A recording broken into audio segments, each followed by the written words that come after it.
Hello dear student, welcome again to Ramanujam school of studies zero to infinity. सभी का आप लोगों का Ramanujam school of studies zero to infinity में स्वागत करता हूं।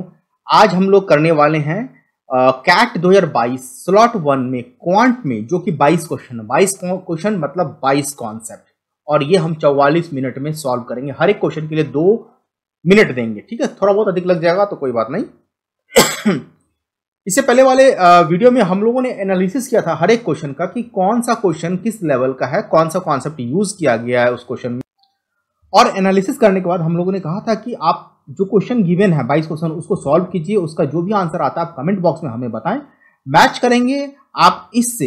ये जो अभी मैं वीडियो बना रहा हूं इसमें उन सारे 22 क्वेश्चन का सॉल्यूशन करेंगे, और क्या क्या कॉन्सेप्ट इन्वॉल्व है इस सॉल्यूशन में उन सभी चीजों को देखेंगे। साथ में हम यहाँ पे कोशिश करेंगे कि किसी भी तरह का ट्रिक को यूज ना करें, क्योंकि कैट है, कोई और कंपटीशन नहीं है। ट्रिक यूज करेंगे नंबर कटेंगे आपके। सो ट्रिक को यूज नहीं करना है।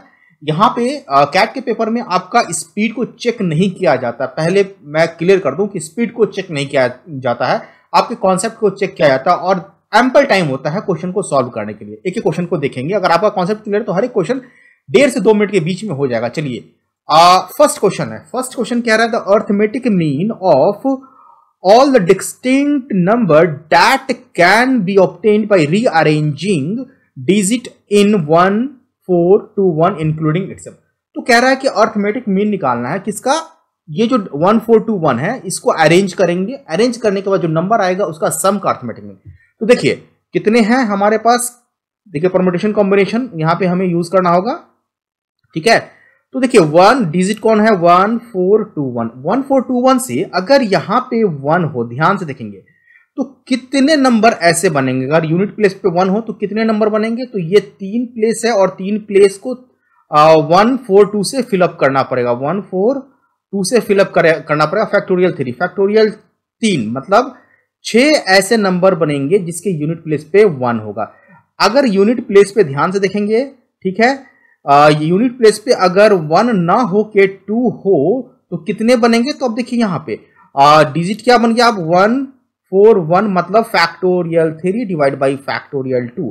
सो टोटल नंबर ऑफ वेज कितना हो जाएगा to fill these 3 gaps when unit place at unit place we have 2। So this is 3 multiply by factorial 2 divide by factorial 2। तो ये हो जाएगा 3। मतलब अगर यूनिट प्लेस पे 2 है, डिजिट 2 है तो 3 बनेंगे, क्योंकि 1 2 बार रिपीट कर रहा है। अगर यूनिट प्लेस पे 4 है तो हमारे पास 3 प्लेस है, इसको भरने के लिए 1 2 1 होगा, 1 2 1। ये भी factorial 3 divide by factorial 2, that is 3 तरीके से भरेंगे। सो टोटल नंबर अगर हम बात करेंगे तो टोटल नंबर कितने बन गए, 12। अब ये जो 12 नंबर आए, इस टोटल 12 नंबर का समेशन क्या होगा, तो ध्यान देंगे यहां पे कैसे समेशन निकालेंगे। सो अगर यूनिट प्लेस पे कितने हैं, 1 है, यूनिट प्लेस पे 1 है, तो सम ऑफ यूनिट प्लेस कितना हो जाएगा, 6 into 1। सिमिलरली अगर यूनिट प्लेस पे अगर डिजिट हमारा 4 है तो sum of number having unit place as a digit 4 is 3 ऐसे नंबर बनेंगे जिसके यूनिट प्लेस पे 4 होगा। सो 3 मल्टीप्लाई बाई 4। तो यहां पे हम लिख लेंगे 6, यहां पे लिख लेंगे 12। अगर यूनिट प्लेस पे हमारा 2 है तो 3 ऐसे नंबर बनेंगे, अभी हमने देखा यहां पे 3 ऐसे नंबर बनेंगे जिसके यूनिट प्लेस पे 2 होगा। So we have 2 multiply by 3 multiply by 2। I hope आपको समझ में आ गया होगा। तो ये 6 हो गया। तो टोटल कितने होंगे यूनिट प्लेस पे, अगर यूनिट प्लेस पे नंबर को अगर हम सम करेंगे तो टोटल यूनिट प्लेस का आएगा 24 सम। ये यूनिट प्लेस पे सम आ गया। अगर 1 यूनिट प्लेस पे ना हो के 10 प्लेस पे हो, या 100 प्लेस पे हो, या 1000 प्लेस पे हो, तो सभी प्लेस पे जो सम आएगा वो हर एक नंबर के लिए जितना यूनिट प्लेस में आएगा उतना ही 10 प्लेस में आएगा, उतना ही 100 प्लेस में आएगा। So sum of unit place is 24, 10th place पे भी 24 आएगा। So sum of digit we can write here, ध्यान से देखिए, sum of digit at all the places. Unit place की बात करें, ईच प्लेसेस, ऑल नहीं कहेंगे, ईच कहेंगे। सो 24। सो सम ऑफ नंबर, कितने नंबर बन जाएंगे हमारे पास, देखिए 24। तो ये हो गया, क्योंकि 1000 प्लेस पे भी सम होगा तो 1000 प्लस यहां पे हमारा क्या हो जाएगा 100 प्लस यहां पे 10 प्लस ये 1। ये चीज समझना बहुत इंपॉर्टेंट है। देखिए ध्यान से, फिर से मैं बता रहा हूं, कि जितना सम यूनिट प्लेस पे होगा डिजिट का उतना ही 10th प्लेस पे होगा, उतना ही 100 प्लेस पे होगा और उतना ही 1000 प्लेस पे हो जाएगा। सो ये हमारा बन जाएगा 24 मल्टीप्लाई बाई 1111। ठीक है, ये टोटल सम हो गया किसका, जो नंबर बना उस नंबर को जो सम किए। ठीक है, हमें क्या निकालना है, हमें निकालना है arithmetic mean. So arithmetic mean is equal to 24 multiply by 1111 divide by total number of digit. कितने बने, टोटल नंबर ऑफ नंबर्स ये बने टोटल नंबर 12। सो 12 से डिवाइड करना होगा। सो ये हो जाएगा, 2 बार में कैंसिल हो जाएगा। So this is 2 2 2 2। ऑप्शन हमारा ये 3 ऑप्शन सही हो जाएगा। आई होप आपको ये चीज समझ में आ गया होगा। परम्यूटेशन कॉम्बिनेशन का बहुत ही शानदार क्वेश्चन था। चलिए नेक्स्ट क्वेश्चन चलते हैं। नेक्स्ट क्वेश्चन थोड़ा सा ट्रिकी क्वेश्चन है, देखते हैं क्वेश्चन कैसे सॉल्व कर सकते हैं। क्वेश्चन कह रहा है 2 ship are approaching at a port along straight route at a constant speed. 2 ship है, ये पोर्ट मान लेते हैं, सपोज दिस इज पोर्ट, और 2 शिप इसके तरफ बढ़ा जा रहा है। चलो यहाँ बढ़ा दिए और दूसरा शिप यहाँ। So we can take here ship 1 यहाँ ले लिया, शिप 2 यहाँ ले लिया, दोनों के बीच में ये पोर्ट है, दोनों पोर्ट की तरफ जा रहा है। ठीक है, फिगर आप किसी भी तरह बना सकते हैं। कांस्टेंट स्पीड से जा रहा है, मान लेते हैं इसका शिप 1 का स्पीड v1 है, शिप 2 का स्पीड v2 है, दोनों जा रहा है। Initially the 2 ship are and the port form an equilateral triangle. जैसे ये स्टार्ट हुआ तो ये कह रहा है कि ये जो ट्रायंगल बन रहा है ये इक्विलेटरल ट्रायंगल है, तो ये कह रहा है कि 60 डिग्री। चलो जी 60 डिग्री कर लिया हमने। अब कह रहा है विथ साइड लेंथ कह रहा है कि 24 है इनिशियली, ये भी 24, ये भी 24, ये भी 24। ठीक है, ये 24 गिवन है। When the slower ship travel 8 kilometre, तो यहाँ पे मान लेते हैं कि v1 is less then v2। v1 क्या है, s1 शिप स्लोअर है, तो जब ये 8 किलोमीटर चलता है तो 8 किलोमीटर चलने के बाद मान लेते हैं कि यहाँ पे आ गया। ठीक है, स्लोअर शिप ये 8 किलोमीटर चल गया। चूंकि 8 किलोमीटर ये चलेगा तो जो फास्टर शिप है इससे अधिक चलेगा, तो मान लेते हैं कि फास्टर शिप चल के यहाँ इस पॉइंट पे आ गया। ठीक है, सपोज स्लोअर शिप मान लीजिए P पे आ गया, तो फास्टर शिप मान लेते हैं Q पे आ गया। तो इस केस में कह रहा है कि when the slower ship travel 8 kilometer, the triangle formed by the new position of the 2 ship and port become right angle। यहाँ पे कह रहा है कि right angle बन गया दोस्तों। तो यहाँ से अगर यहाँ पे अगर हम लोग देखें, बहुत ही शानदार तरीके से देखेंगे, तो ये एंगल 90 डिग्री हो गया। अब जब ये 90 डिग्री है तो ये तो 60 डिग्री एज सच रहेगा और ये 30 डिग्री रहेगा। ठीक है, ये 30 डिग्री हो गया, तो 90 60 30 का ट्राइंगल बन जाएगा। कह रहा है when faster ship reach port, जब फास्टर शिप पोर्ट पे पहुंचेगा, the distance in kilometer between the other ship and the report, मतलब and the port will, मतलब स्लोअर शिप का कितना डिस्टेंस होगा पोर्ट से जब ये फास्टर शिप P पे पहुंच जाएगा। तो अब देखिए, अब यहां से अगर हम लोग थोड़ा सा ट्रिग्नोमेट्री यूज किए करें तो साइन 30 डिग्री, साइन 30 डिग्री क्या होता है, परपेंडिकुलर ओवर हाइपोटेनस। तो परपेंडिकुलर अगर ये एंगल है तो इसके सामने का परपेंडिकुलर क्या हो जाएगा बच्चों, ये हो जाएगा QP। सो QP ओवर हाइपोटेनस कितना होगा, अगर ये 8 चल गया है तो ये हमारा कितना हो जाएगा, ये हो जाएगा 24 minus 8। So 24 minus 8 is 16, so this is 16। So sine 30 degree is 1/2, so we can write here 1/2 is equal to QP over 16. Hence QP is equal to 16 QP sorry यहाँ पे QP ये पॉइंट P ना लेके ये M ले लेते, ठीक है, MQ ले लेते, P यहाँ पे ले चुके हैं। सो ये हमारा MP हो जाएगा MP over 16. So MP can be written as 16 over 2. So this is equal to 8.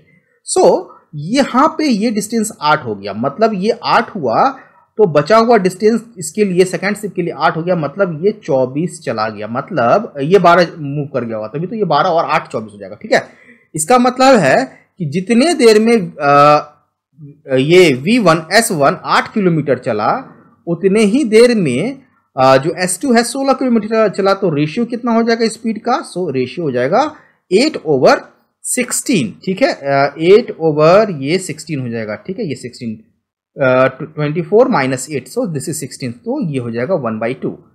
इसका मतलब क्या हो गया, इसका मतलब हो गया कि V2 is equal to twice of V1, मतलब S2 शिप का जो स्पीड है 2 गुना है किससे, S1 से, मतलब जितना देर में S1 चलेगा 8 किलोमीटर उतना ही देर में S2 कितना चला जाएगा 16 किलोमीटर। अब यहाँ पे देखिए QP का डिस्टेंस कितना बच गया, QP का डिस्टेंस बच गया 8 किलोमीटर, तो जितना देर में ये 8 किलोमीटर चलेगा कौन सा S2, उतना ही देर में जो S1 है कितना चल देगा, रेशियो के हिसाब से 4 किलोमीटर 4 किलोमीटर। तो अब देखिए टोटल जब ये S2P पे पहुंचेगा तब S1 जो है ठीक मिड पॉइंट पे होगा, मतलब पोर्ट से S1 की दूरी 12 किलोमीटर होगा। ऑप्शन इसमें 4 से हो जाएगा। रेशियो एंड प्रोपोर्शन का क्वेश्चन है, ये बहुत ही शानदार क्वेश्चन था। चलिए नेक्स्ट चलते हैं। नेक्स्ट क्वेश्चन क्वाड्रेटिक इक्वेशन पे हम लोग ने पहले ही एक्सप्लेन कर चुके हैं एनालिसिस में, सीधा सॉल्यूशन करेंगे। कह रहा है कि 2x² plus kx plus 5 has no real root. No real root इसका मतलब है b² minus 4 into 2 into 5, b² minus 4ac must be less than 0, that implies k² minus ये हो जाएगा 40 must be less than 0, that is k plus root 40। यहां पे explain मैं नहीं करूंगा, a plus B into a minus b की बात करेंगे, minus root 40, so this must be less than 0। I hope आपको ये चीज समझ में आ गया होगा। और यहां पे हम लोग क्या करने वाले हैं, साइन कन्वेंशन यूज करेंगे। सो दो करस्पॉन्डिंग रूट आ जाएगा, माइनस अंडर रूट 40 और प्लस अंडर रूट 40, दोनों के बीच में कोई आर्बिट्रेरी वैल्यू ले लेते हैं, मान लेते k इज इक्वल टू 0, तो 0 पुट करेंगे तो ये plus root 40 into minus root 40, so this is negative, ये निगेटिव होगा, ये पॉजिटिव होगा और ये पॉजिटिव होगा, अल्टरनेट ये निगेटिव पॉजिटिव होता है अगर रूट रिपीट ना हो। तो हमें क्या चाहिए, इनइक्वालिटी में लेस देन 0, मतलब k का वैल्यू माइनस रूट 40 से प्लस रूट 40 के बीच में होगा। आई होप आपको ये चीज समझ में आ गया होगा। और यहां पे कह रहा है कि k इज एनी इंटीजर, तो माइनस 40 रूट 40 से जस्ट बड़ा इंटीजर कौन होगा, 6, राइट। सो k जो है इंटीजर के वैल्यू में माइनस 6 से प्लस 6 के बीच में होगा, क्योंकि k का इंटीजर वैल्यू जो रूट 40 से छोटा होगा वो 6 होगा। अब दूसरा कह रहा है कि इस इक्वेशन का रूट्स क्या है, डिस्टिंक्ट है और रियल है। तो इसके लिए क्या लिखेंगे, k माइनस 5 का whole square minus 4 into 1 into 1 must be greater than equal to 0। अच्छा यहाँ पे निगेटिव वैल्यू है तो यहाँ पे इक्वलिटी का साइन नहीं आएगा, ध्यान रखेंगे, ठीक है, इक्वलिटी का साइन यहाँ पे नहीं आएगा। ओके, सो इक्वलिटी का साइन यहाँ पे मिटा देंगे। सो हमारे पास आ जाएगा ये k माइनस 5 का स्क्वायर माइनस 2 का square. I hope 4 into a into c है, must be greater than equal to 0। So k minus 5 plus 2 into k minus 5 minus 2 greater than equal to 0। अच्छा यहाँ पे क्या कह रहा है, डिस्टिंक्ट कह रहा है, ठीक है, डिस्टिंक्ट। तो यहाँ भी इक्वलिटी का साइन नहीं आएगा। जब इक्वलिटी का साइन आएगा तो वो रूट्स क्या हो जाएगा, इक्वल भी हो सकता है लेकिन अलग अलग है। So this is greater than 0, so we can write here k minus 3 into k minus 7 must be greater than 0। Corresponding root ले लेंगे 3 और 7, ठीक है, 3 और 7 हो जाएगा करस्पॉन्डिंग रूट, और हमें 0 चाहिए। तो अगर हम k की वैल्यू 0 डालेंगे यहाँ पे इस पोर्शन में दोनों में, तो ये क्या हो जाएगा, माइनस माइनस प्लस, तो ये प्लस हो जाएगा, ये माइनस हो जाएगा और ये प्लस हो जाएगा, राइट। सो यहाँ पे अगेन हमें अल्टरनेट आएगा प्लस माइनस। हमें कौन सा वैल्यू लेना है, k का वैल्यू जो कि लेस देन 3 हो और k का वैल्यू जो कि ग्रेटर देन 7 हो। अब हमें ग्रेटर देन 7, अब देखिए इस दोनों इनइक्वालिटी को ले सकते हैं साथ में, तो k का वैल्यू ग्रेटर देन 7 में तो कुछ नहीं आएगा, तो k का वैल्यू लेस देन 3 आना चाहिए, और 3 कहां तक, 6 तक। तो ऑप्शन क्या क्या हो सकता है हमारा, 3, 4 भी हो सकता है, 5 भी हो सकता है और 6 भी हो सकता है। 3 से छोटा, 3 से 2 हो सकता है, सॉरी 3 से छोटा 2 हो सकता है, 1 हो सकता है, 0 हो सकता है, 1 हो सकता है, -1, -2, -3, -4 और -5, क्योंकि 6 से छोटा होना चाहिए। तो कितने रूट्स आ गए हैं, 1 2 3 4 5 6 7 8 आ रहे हैं, और भी कुछ आ रहा है, 1 मिनट देख लेते हैं काउंट करके फिर से एक बार। -5 और एक और आएगा, क्या आएगा, -6। ध्यान रखेंगे इस चीज को, -6 भी आएगा। क्यों, क्योंकि जो k का वैल्यू है -40 से बड़ा होना चाहिए, तो इंटीजर 6 आ सकता है यहाँ पे। ओके, तो ये सारा वैल्यू हो गया, तो टोटल 9 वैल्यूज आ जाएंगे। सो ऑप्शन इसका 1 सही हो जाएगा। बहुत ही प्यारा सा क्वेश्चन था क्वाड्रेटिक इक्वेशन का। चलते हैं नेक्स्ट क्वेश्चन में। ये क्वेश्चन थोड़ा, क्वेश्चन नंबर 4, क्वेश्चन नंबर 4 देखिए, a glass contain 500 cc of milk. तो एक ग्लास है जिसमें 500 ml वाटर है। चलिए ध्यान से देखेंगे इस क्वेश्चन को, ग्लास है और ग्लास है और कप है, 2 है, ठीक है। रेशियो एंड प्रोपोर्शन का क्वेश्चन है, बहुत ही शानदार तरीके से करेंगे। तो ग्लास में 2 चीज हो सकता है, milk initially, milk and water, ठीक है। कप में भी 2 चीज हो सकता है, मिल्क एंड वाटर, ठीक है। अब यहां पे क्यों लिखा मैंने मिल्क और वाटर भी आपको समझ में आया। ग्लास में कह रहा है 500 ml ऑफ मिल्क है, कितना है 500, सभी ml में है और कुछ नहीं है, तो वाटर कितना है 0, इसलिए मैंने लिखा वाटर और 0 एज ए कॉम्पोनेंट। और कप में कह रहा है कि 500 cc ऑफ वाटर है, तो कप में वाटर कितना है 500 और मिल्क कितना हो गया 0। अब इसमें से क्या कह रहा है कि 150 ml ऑफ मिल्क ट्रांसफर कर रहा है, 150 ml ऑफ, तो 150 ml ऑफ मिल्क ट्रांसफर करेगा, तो ये 350 बचेगा, ये 0 बचेगा, ये 150 हो जाएगा और ये 500 हो जाएगा, ध्यान से देखेंगे, ठीक है। और इसको मिक्स करेंगे तो ये टोटल कितना हो जाएगा, टोटल 650 हो जाएगा, ठीक है। 650 मिक्स करने के बाद अब इस 650 में 150 कितना है मिल्क है और 500 वाटर है। सो हम लोग लिख सकते हैं यहां पे 650 equivalent, 650 of mixture equivalent to 150 of milk. So 1 ml of mixture equivalent to 150 over 650 of milk. Okay, 650 में 150 ml वाटर है, 1 ml में कितना होगा, तो अब नेक्स्ट स्टेप में 150 cc of this mixture transfer, तो 150 जो मिक्सचर होगा उसमें मिल्क कितना हो जाएगा 150 डिवाइड बाय 650 मल्टीप्लाई बाय 150, इस चीज को ध्यान में रखेंगे, ठीक है। ओके, और वाटर की अगर बात करें तो 650 में जो वाटर कितना होगा 500 ml। ओके, ये क्लोज होगा, wait a minute. 650 is equivalent to how much water? So 500 ml of water. So 150 ml of mixture equivalent to 500 divided by 650 multiply by 150 of water. I hope आपको ये चीज clear हो गया। अब यहां से अगर मिक्सचर 150 ml ट्रांसफर करेंगे तो इनिशियली मिल्क कितना था हमारा 350। अब इसमें 350 में और कितना मिल्क आ जाएगा हमारे पास 150 डिवाइड बाय 650 मल्टीप्लाई बाय 150, ये मिल्क आ गया, ठीक है, राइट। अच्छा, अब वाटर कितना आ जाएगा, वाटर जो आएगा इसमें वो हो जाएगा 500 मल्टीप्लाई बाय 150 डिवाइड बाय 650, ठीक है, 650, ये हमारा वाटर आ जाएगा इसमें। अच्छा, इसमें से 150 था मिल्क, इसमें से ये वाला पोर्शन जो है ये निकल जाएगा, सपोज मान लेते हैं ये है, चलिए इसको इस तरह से लिख सकते हैं 150 का स्क्वायर डिवाइड बाय 650, ये मिल्क में से निकल जाएगा और वाटर में से कितना निकल जाएगा 500 माइनस 500 इंटू 150, 500 इंटू 150, आई होप आपको समझ में आ गया होगा, डिवाइड बाय 650, इतना ये वाटर निकल जाएगा। अब कह रहा है the amount of water in glass, glass में वाटर कितना है 500 मल्टीप्लाई बाय 150 डिवाइड बाय 650, ठीक है, इतना वाटर है।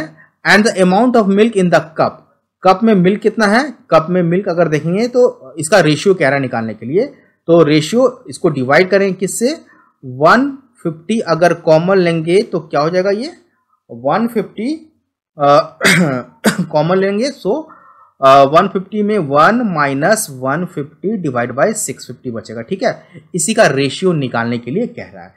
सो रेशियो निकालेंगे तो यहाँ पे ब्लैक इंक ले लेते हैं, रेशियो निकालने के लिए यहाँ पे निकाल लेते हैं, आपको समझ में आ जाएगा, ठीक है, थोड़ा सा स्पेस है। सो रेशियो क्या हो जाएगा 500 मल्टीप्लाई बाय 150 डिवाइड बाय 650, ठीक है, मल्टीप्लाई बाय ये 650 ऊपर चला जाएगा, 650 को ऊपर ले लेते हैं, डिवाइड में 150 और यहां से ये 150 माइनस 650 कितना हो जाएगा 500, ठीक है, 500। सो 650 से 650 कैंसिल हो जाएगा, 500 से 500 कैंसिल हो गया, 150 से 150 कैंसिल हो गया, रेशियो क्या गया 1:1। देखिए बहुत ही इजी क्वेश्चन है लेकिन थोड़ा सा लेंथी क्वेश्चन है, तो ऑप्शन 3 हो जाएगा। कैट का क्वेश्चन है, इसी तरह का क्वेश्चन आता है। नेक्स्ट क्वेश्चन चलते हैं। नेक्स्ट क्वेश्चन कह रहा है हमारा कि अगर c की value 16x over y plus 49y over x है for non zero real number of x and y. तो यहाँ पे ये चीज देखिए x and y can not be equal to zero. क्यों? अगर जीरो होगा तो डिफाइन ही नहीं होगा। सो यहाँ पे देखिए एक्स ओवर वाई है, यहाँ पे वाई ओवर जेड है, can be Y over X है, so can be write X over Y is equal to Z मान लेते हैं, सपोज जेड मान लेते हैं, इसकी वैल्यू निकालनी है। Now we can write c as 16z plus 49 over z, ये हो जाएगा एक्स ओवर वाई। ठीक है, इसकी वैल्यू निकालनी है। जेड एक्स ओवर वाई है तो सी की वैल्यू क्या होनी चाहिए? सो अगर हम लोग यहां पे देखिए am is greater than equal to gm करते हैं, प्रॉपर्टी लगाते हैं, अगर ये दोनों पॉजिटिव है, if z is positive so am is greater than gm, so we can write here 16z plus 49 over z must be greater than equal to how much? Square root of 16z into 49, ये 49 है, ये 49 है, 1 नहीं यहाँ पे, into 49 over z, ये cancel out हो जाएगा। सो 4 multiply by 7, so this is 28। 4 और 7 स्क्वायर रूट निकालेंगे तो 28 हो जाएगा यहाँ पे। Okay, so wait a minute, 4 और 7 स्क्वायर रूट 16 और ये 49 है, तो स्क्वायर रूट ऑफ 16 इज, तो ये हो जाएगा 28। क्लियर? तो 28 हो गया यहाँ पे। ओके, और अर्थमेटिक मीन में ये हम डिवाइड करेंगे 2 से, ये डिवीजन 2 से छूट गया। That implies c over 2 must be greater than 28, hence we can write a c must be greater than equal to 56। तो c 56 से बड़ा होना चाहिए। ठीक है, अब c जो है 56 से बड़ा कौन सा हो रहा है? C can not take the value, C कौन सा वैल्यू नहीं लेगा। ठीक है, तो C 56 से बड़ा तो ये ले सकता है। ठीक है, तो ऑप्शन 1 नहीं होगा। अब 3 है यहां पे, वेट ए मिनट, और 3 ऑप्शन में C must be greater then 56 होना चाहिए। अब यहां पे देखिए हम लोगों ने क्या एज्यूम किया कि Z जो है ग्रेटर देन 0 है। अगर Z लेस देन, अगर दोनों को साइन एक्स और वाई का साइन अपोजिट हो, Z लेस देन 0 हो जाएगा। जैसे ही Z लेस देन 0 होगा उस केस में C ओवर 2, बहुत ही कॉन्सेप्चुअल है, less than equal to, inequality क्या हो जाएगा? चेंज हो जाएगा 28, दैट इज माइनस में आ जाएगा ये, so we can write here minus 28, so C must be less than minus 58। तो जो C है माइनस 58 से क्या होना चाहिए? छोटा होना चाहिए। तो जैसे ही C माइनस 58 से छोटा होगा तो हमारा ऑप्शन 4, चूंकि minus 60 is less than minus 50, तो ऑप्शन 4 इसमें सही हो जाएगा। थोड़ा सा ट्रिकी क्वेश्चन है ये, ऑप्शन 4 नहीं होगा यहाँ पे, ध्यान देंगे थोड़ा सा। क्या कह रहा है? C can't take the value, तो C कौन कौन सा वैल्यू ले सकता है? 56 से बड़ा मतलब 60 ले सकता है, C जो है माइनस 58 से छोटा ले सकता है, मतलब माइनस 60 भी ले सकता है, C का वैल्यू माइनस 70 भी हो सकता है। तो C का कौन सा वैल्यू नहीं होगा? वो ऑप्शन 2 होगा। इसको ध्यान में रखना थोड़ा सा, यहाँ पे बहुत ही am और gm, a greater than gm, positive और नेगेटिव वैल्यू के लिए इनइक्वालिटी चेंज हो जाता है, ध्यान में रखना है। चलिए जी, अब ये क्वेश्चन कह रहा है the minimum possible value of, यहाँ पे मिनिमम पॉसिबल वैल्यू निकालना, x x square minus 6x plus 10 divide by 3 minus x, और x लेस देन 3 है, मतलब 3 माइनस डिनोमिनेटर क्या है हमारा? 3 माइनस एक्स हमारा पॉजिटिव है। ठीक है, ये पॉजिटिव गिवन है। देखिए एक तो तरीका है कि इसको क्वाड्रेटिक इक्वेशन मान के डिटर्मिनेंट निकालते हैं, उसके बाद बहुत सारा कैलकुलेशन करते हैं, क्लास 12 वाले लेवल का जो मैथमेटिक्स में होंगे, तब जाके मैक्सिमम और minimum value dy by dx करके निकालते हैं। बहुत लंबा चौड़ा है, वो नहीं करना है। यहाँ पे सिंपल सा देखिए क्या कर सकते हैं, क्योंकि ये डिनोमिनेटर जो है पॉजिटिव है, थोड़ा सा इसका प्रॉपर्टीज यूज कर लेंगे हम। अगर 3 माइनस एक्स को से अगर x x square minus 6x plus 10 को डिवाइड करते हैं, ध्यान से देखेंगे, तो अगर हम लोग माइनस एक्स से मल्टीप्लाई करेंगे तो ये क्या, minus x into x, that is x x square minus 3x, divide actual division कर रहे हैं। सो यहाँ पे ये हो जाएगा माइनस, ये हो जाएगा प्लस, ये कैंसिल आउट हो गया।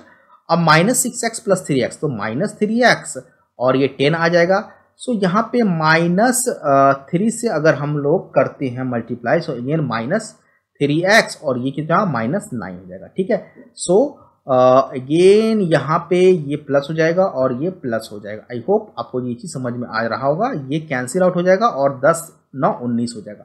सो यहाँ पे ये रिमाइंडर क्या आ गया, यहाँ पे +3 से करेंगे डिवीजन, थोड़ा सा देख लेते हैं। +3 से करेंगे तभी जाके ये साइन आएगा, तो +3 से करेंगे तो 3 तिया ये +9 हो जाएगा और -3x, तब जाके ये कैंसिल होगा।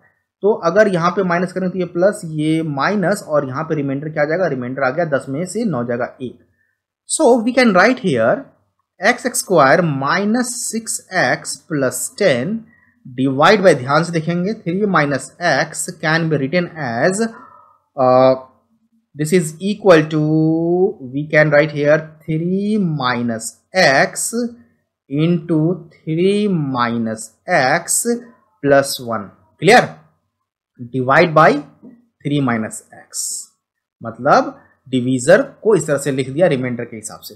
अब इसको अलग अलग करेंगे तो 3 - x into 3 - x divide bye 3 - x plus 1/3 - x, ये चीज आ जाएगा, ये कैंसिल आउट हो जाएगा।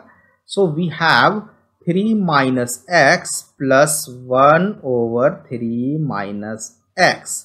अब देखिए, अगर a मान लेते हैं, इसको b मान लेते हैं, और दोनों x क्या है, लेस देन 3 है, तो ये दोनों पॉजिटिव है। So am is greater than gm लग सकता है, यानी am is greater than equal to gm हम लोग लगा लेंगे। So 3 - x plus 1/3 - x divide by 2, ठीक है, must be greater than equal to square root of 3 - x into 1/3 - x। ये कैंसिल हो जाएगा और यही वैल्यू हमें निकालना था, that is c must be greater than equal to 2। I hope आपको क्लियर हो गया होगा, थोड़ा सा डिवीजन यहाँ पे करने में मिस्टेक हो गया, चलिए हम लोगों ने सही कर लिया। सो ऑप्शन यहाँ पे हमारा ग्रेटर देन इक्वल टू, तो कह रहा है मिनिमम पॉसिबल वैल्यू, तो minimum possible value c is equal to 2 पे आएगा। ऑप्शन इसका 4 सही हो जाएगा। क्लियर, आगे चलते हैं, बहुत ही लंबा वीडियो होने वाला है। ये क्वेश्चन देखते हैं, क्वेश्चन नंबर 7 कह रहा है Bob can finish a job in 40 days. तो ध्यान से देखेंगे इस क्वेश्चन को, बार बार मुझे सेव करना पड़ रहा है। बॉब को बी से हम कहते हैं 40 दिन में काम कंप्लीट कर लेगा, सो एक दिन में वो 1/40 काम कंप्लीट करेगा। ठीक है, एक दिन का काम हम ले 40 दिन में पूरा काम कंप्लीट कर लेगा, तो एक दिन में 1/40 काम कंप्लीट करेगा। अब कह रहा है अगर अकेला करता है तो ठीक है, Alex is twice as fast as Bob. तो एलेक्स को उसी काम को करने में 20 दिन लगेगा, 2 गुना तेज है, तो एक दिन में 1/20 पार्ट काम कर लेगा। And thrice fast as Cole, तो एलेक्स जो है 3 गुना है, एलेक्स जो है कोल से 3 गुना तेजी में काम करता है। ठीक है, तो चूंकि एलेक्स 20 दिन में काम कंप्लीट करेगा, तो और कोल से 3 गुना शुरू है, तो कोल 60 दिन में अकेला काम करेगा, एक दिन का काम 1/60 हो जाएगा। ये बहुत ही इंपॉर्टेंट कॉन्सेप्ट है। ठीक है, अब कह रहा है Alex and Bob work together on first day. So Alex plus Bob की बात करें, एलेक्स प्लस बॉब का जॉब कितना होगा, एक दिन का 1/40। देखिए ध्यान से, कुछ थोड़ा सा ये 40 हो जाएगा, ये 1 + 2 हो जाएगा, सो 3/40 एलेक्स और बॉब। क्वेश्चन देखिए ध्यान से, suppose Alex and Bob work together on the first day ये Bob and Cole together, Bob और कोल एक साथ काम करेगा, तो 1/20 + 1/60, दोनों का काम 60, सेकेंड डे का, तो 20 या 60 1, so this is 4/60, so we can write here 1/15 work complete हो जाएगा, B + C सेकेंड डे में। और Cole and Alex work together on third day, Cole plus Alex तीसरा दिन काम करता है। बहुत ही ध्यान से देखेंगे, तो कोल प्लस एलेक्स का काम एक दिन का अगर हम बात करें, so 1/60 + 1/40, so this is equal to 120 LCM हो जाएगा, 2 + 3, सो 5/120, सो 1/24 निकल गया कोल का। ठीक है, तो ये फर्स्ट डे, ये सेकेंड डे, ये थर्ड डे। अब कह रहा है कि these 3 day they continue the work repeating these 3 day roster. अब तीनों दिन का निकाल लेते हैं। तो तीनों दिन का वर्क अगर हम देखें तो twice of A plus B plus C अगर जोड़ते हैं तो 3 दिन का कितना हो जाएगा 3/40, या फिर हम इसको ऐसे ले लेते हैं, अलग अलग एलसीएम करने में दिक्कत हो जाएगा, यही ले लेते 3/40 कितना है 3/40 प्लस 4/60 प्लस 5/120। ध्यान से देखेंगे। सो एलसीएम कितना हो जाएगा 120, 40 दिया 120, सो 9, 60 दूना 120, सो 8 और ये 5। ठीक है, समझ में आ रहा है। So this is equal to 9/14 और 8 22, 9 17 22/120। कितने दिन का काम हो गया, ये 3 दिन का काम हो गया। कितने दिन का हो गया 3 दिन का काम हो गया। ठीक है, अब कैलकुलेशन फिर से एक बार चेक कर लें, 40 दिया, ठीक है 3 दिन का काम हो गया ये। अब देखिए ये काम कंप्लीट होना है। सो 3 दिन का काम इतना हो गया, तो 3 दिन का तो 12 दिन का काम कितना हो जाएगा। देखिए टोटल वर्क कितना होना चाहिए 1 होना चाहिए। सो 3 दिन में 22/120, तो 15 दिन में। सो 3 डे का वर्क जो हुआ, 3 डे वर्क अगर हम लोग लिखें यहाँ पे, इससे मुझे करना पड़ा, ये बंद हो गया। So 3 day work this is equal to कितना गया था हमारा, दिस इज 22/120।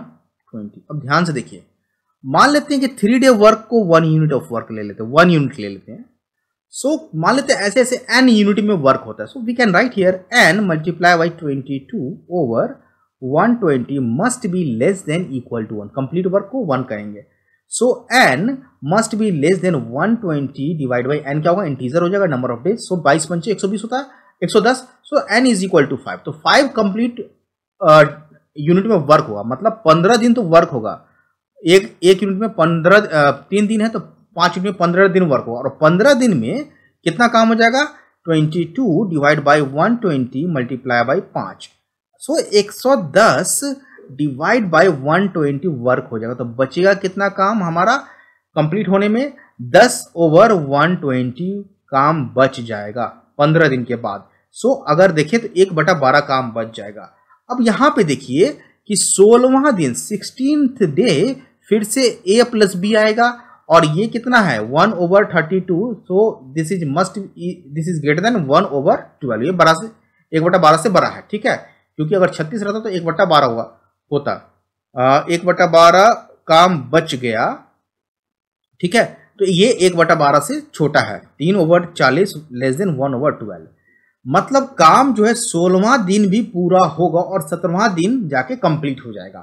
तो 16वां दिन में वर्क कंप्लीट होगा, ठीक है, ध्यान रखेंगे इस चीज को। अब देखिए अगर 15 दिन की बात करें तो ए जो है 3 दिन में 2 बार काम कर रहा है, तो 15 दिन में कितना बार काम करेगा 10 बार। ठीक है, और चूंकि 16वां दिन कंप्लीट कर रहा है और 16वां दिन क्या आ रहा है हमारा ए आ रहा है, तो टोटल 11 डे लगेगा किसको, एलेक्स को कंप्लीट करने में वर्क में। तो क्वेश्चन यही कह रहा था, total number of days Alex would have work when job get finish. Job कब फिनिश होगा, जॉब फिनिश होगा 17th डे में। ठीक है, एलेक्स 16th डे तक काम करेगा। ओके, और 15 दिन तक कंप्लीट करेगा, 16 दिन भी कंप्लीट करेगा। 16वां दिन में अगर 16 दिन को काउंट करेंगे तो टोटल जो अपीयरेंस होगा एलेक्स का वो 11 डेज होगा। बहुत ही क्रिटिकल क्वेश्चन है, ध्यान से देखेंगे इस तरह के क्वेश्चन। चलिए आगे चलते हैं, क्वेश्चन नंबर 8 बहुत ही साइमल्टेनियस क्वेश्चन है, देखते हैं। Modi takes 30 second to finish riding an accelerator if he walk on its normal speed. तो मान लेते हैं मोदी का normal speed x metre per second है और एक्सेलरेटर का मान लेते हैं y मीटर पर सेकेंड। ठीक है, अब कह रहा है 30 सेकेंड लगता है, तो 30 सेकेंड में ध्यान से देखेंगे, 30 सेकेंड में जो मूवमेंट होगा 30x प्लस 20y इतना मीटर होगा। आई होप आपको ये चीज क्लियर हो गया। 30x प्लस 20y इतना मीटर होगा मूवमेंट, मतलब ये टोटल डिस्टेंस होगा, टोटल डिस्टेंस। समझ में आ रहा है? डिस्टेंस। अब कह रहा है ही टेक 20 सेकेंड, यहाँ पे 30 सेकेंड, ये 30y हो जाएगा, ठीक है, 30 सेकेंड लग रहा है, तो x मीटर पर सेकेंड है, तो हाँ 30x प्लस 30y लग रहा है। अब कह रहा है if he takes 20 second to finish riding the accelerator if he work as twice. अब कह रहा है कि मोदी ने 2x स्पीड कर दिया, तो 20 सेकेंड में ये पूरा कंप्लीट करेगा, तो अगेन 20y हो जाएगा। आई होप ये भी हमारा टोटल डिस्टेंस होगा। इक्वेशन बन गया। सो इक्वेशन ये दोनों क्या हो जाएगा? इक्वल होगा। क्यों इक्वल होगा?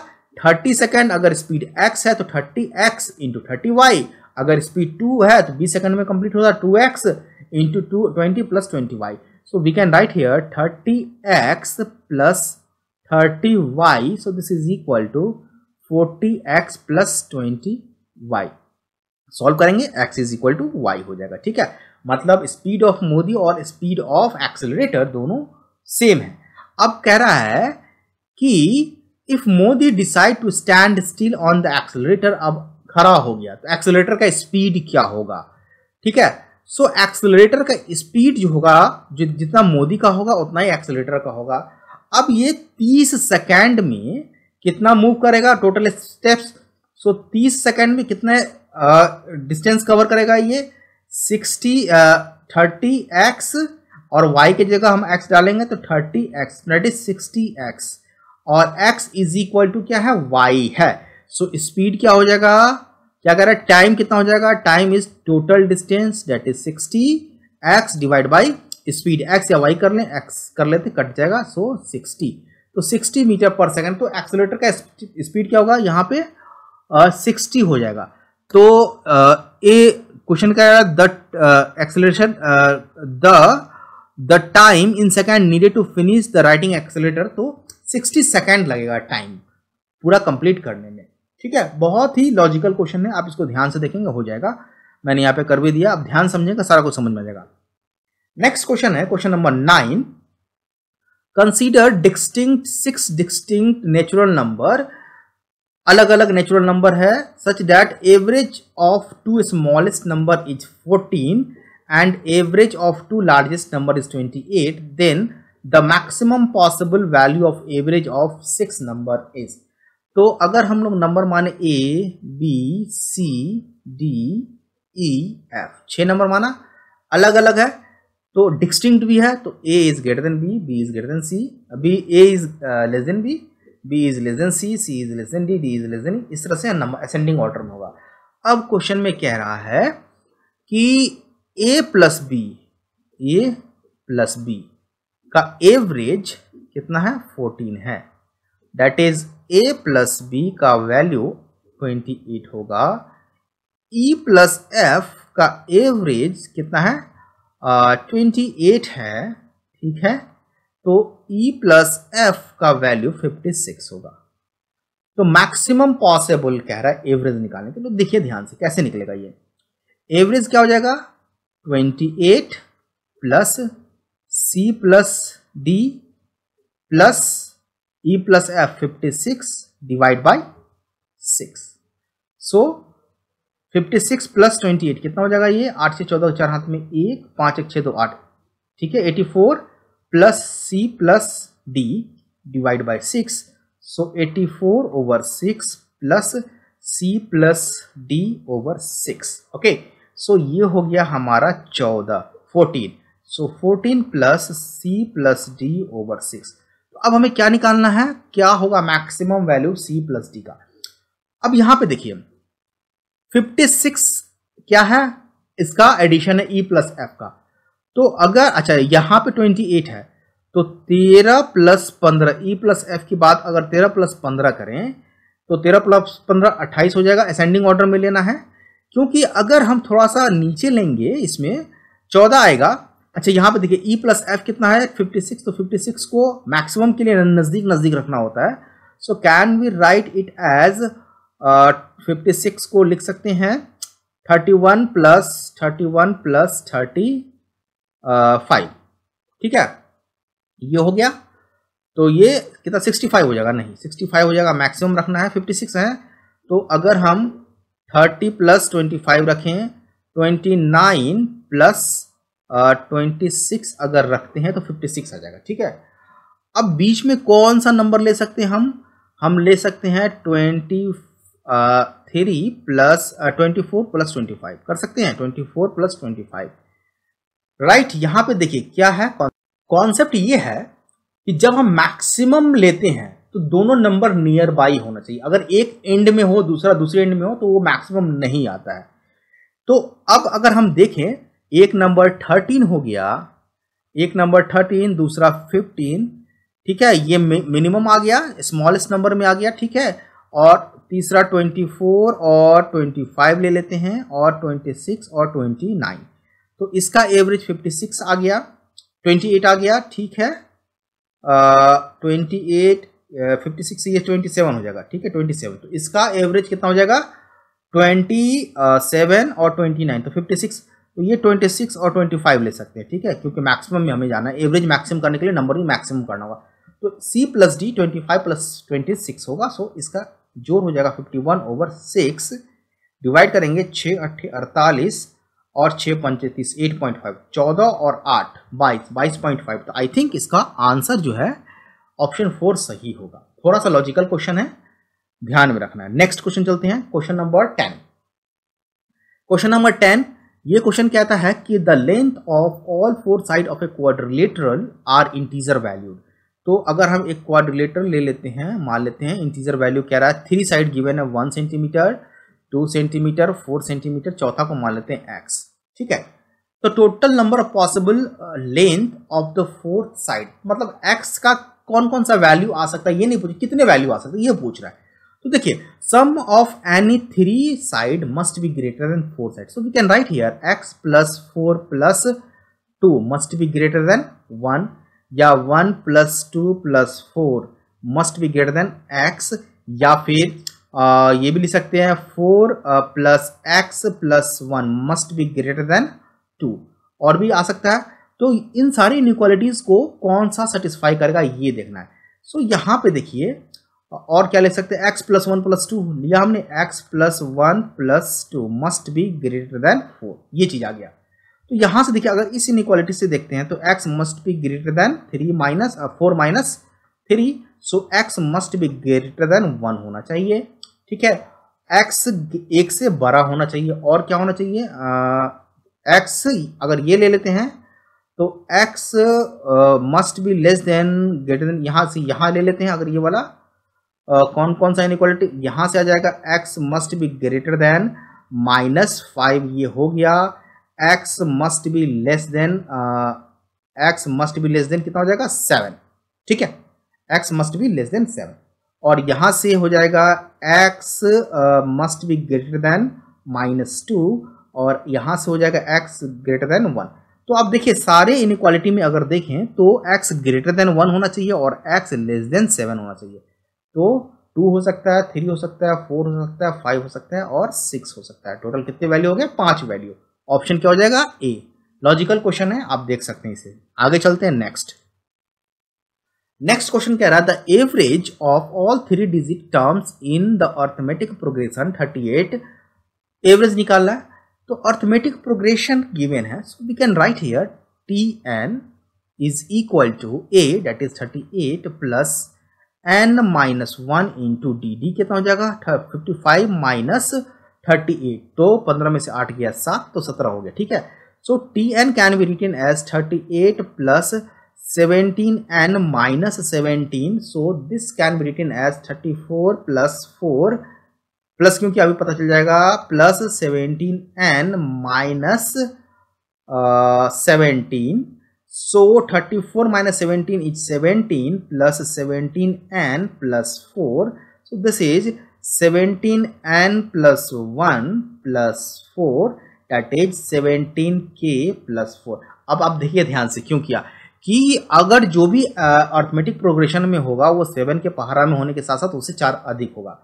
तो हमें एक ऐसा नंबर चाहिए जो 3 डिजिट से अधिक हो, मतलब 3 डिजिट का हो, ठीक है। तो मिनिमम नंबर क्या आ जाएगा, ये 17 × 5 = 85, 17 × 6 = 102, तो T1 क्या हो जाएगा हमारा 102 और प्लस 4 106, और T लास्ट क्या हो जाएगा हमारा, T लास्ट हो जाएगा, अगर हम देखें तो 1000 को अगर हम भाग दें 17 से तो कौन सा नंबर डिवाइड करेगा, देख लेते। 17 पचे 85 और ये हो गया 15 0, 17 पचे 85 17 ये हो जाएगा 17 पचे 85 17 7 119 17 8 136, उसका ये पार कर जाएगा तो 58। ठीक है, तो अगर हम देखें 17 मल्टीप्लाई बाई 58 8 7 56 के साथ में 17 मल्टीप्लाई बाई 58 8 7 56 के साथ में 5 8 1 8 5 13 और 7 5 35 के 5 हाथ में 3 5 1 5 3 8, सो 6 8 9 986 एक ऐसा नंबर है जो 17 से डिविजिबल है और उसे 4 अधिक होना चाहिए तो 990 नंबर होगा। ठीक है, तो फर्स्ट टर्म मिल गया, लास्ट टर्म निकल गया, so we can write here TL is equal to T1 plus n minus 1 into d, so TL 990 हो जाएगा, T106 हो जाएगा, n माइनस 1 इंटू डी कितना हो जाएगा 17, तो 10 में से 6 गया 4, 8 यहाँ आ जाएगा और 10 में से 6 गया 8 और ये 9 में से 1 जाएगा तो ये हो जाएगा 7। ठीक है, राइट, डिवाइड बाई 17 कर लें। ठीक है, फिर से देख लेते, 10 में से 6 गया 4, ये 8 9 में से 1 जाएगा तो ये 8 हो जाएगा। ठीक है, this is equal to n minus 1, तो यहाँ से डिवाइड करेंगे 17 पचे 85 3 17 दूना 34 17 दूना 34। ठीक है, 17 पचे 85 3 17 दूना 34, तो n कितना आ गया, n आ गया हमारा 52 प्लस 1 53 आ गया। ठीक है, 53 आ गया, total number of terms is 53। लेकिन हमें यहाँ पे ये निकालना ही नहीं है, कहाँ चले गए हम लोग को यहाँ पे average of 3 digit number average निकालना है। ठीक है, ये 3 digit terms in arithmetic progression इसमें, सो एवरेज क्या हो जाएगा हमारा यहाँ पे, average is equal to, average क्या हो जाएगा, जो लास्ट टर्म है जो कि हम लोगों ने निकाला और फर्स्ट टर्म इसका बीच का, तो 990 सम नहीं निकालना है यहाँ पे, सम में बहुत टाइम लग जाएगा, 106 डिवाइड बाई 2 यही एवरेज आ जाएगा, सो 6 9 1 10 के 0 हाथ में 1 9 1 10। ठीक है, तो ये डिवाइड बाई 2 हो जाएगा, कितना आ गया 990 डिवाइड बाई, तो ये हो जाएगा 6 9, ये 9 हो जाएगा। ठीक है, और 9 1 10, तो 2 पंचे 10 और 2 चौका 8 2 अट्ठे 16, 548 इसका एवरेज हो जाएगा, ये आंसर हो जाएगा। एक तो ये होगा कि हर एक नंबर निकाल ले उसको सम करें उसके बाद 53 से डिवाइड करें, लेकिन एवरेज क्या होगा, फर्स्ट टर्म लास्ट टर्म उसको 2 से डिवाइड करेंगे तब भी एवरेज हमारा आ जाता है। चलते हैं नेक्स्ट क्वेश्चन पे। नेक्स्ट क्वेश्चन है, काफी क्वेश्चन हो गया, ये एक्सपोनेंट का क्वेश्चन है, तो यहाँ पे x प्लस वाई की वैल्यू निकालना है। चलिए देखते हैं, 7/5 इसका पावर है 3 minus 3x minus y divide by square root में 2, so this is equal to 875 divide by 2401। 5 से कटेगा नहीं, 6 से नहीं, 7 से काट के देखते हैं, 7 1 7 7 दूना 14 7 5 35 कट गया, 7 से 7 या 21 7 चौका 28 और 7 या 21, so we can write here 5 का पावर 3 और 7 का पावर 3, ये हो जाएगा। इसको रिवर्स में लिख सकते हैं 7/5 का पावर -3, सो यहाँ से हम लोग लिख सकते हैं 3x minus y divide by 2 is equal to -3, so 3x minus y is equal to -6, ये इक्वेशन ये आ गया, इसको यहाँ पर रख लेते। ठीक है, दूसरा क्या रहा है कि 4a over b to the power 6x minus y is equal to 2a over b to the power y minus 6x। अब देखिए, बेस यहाँ पे मान लेते हैं कैपिटल A है, A का पावर यहाँ पे ये मान लेते हैं m है।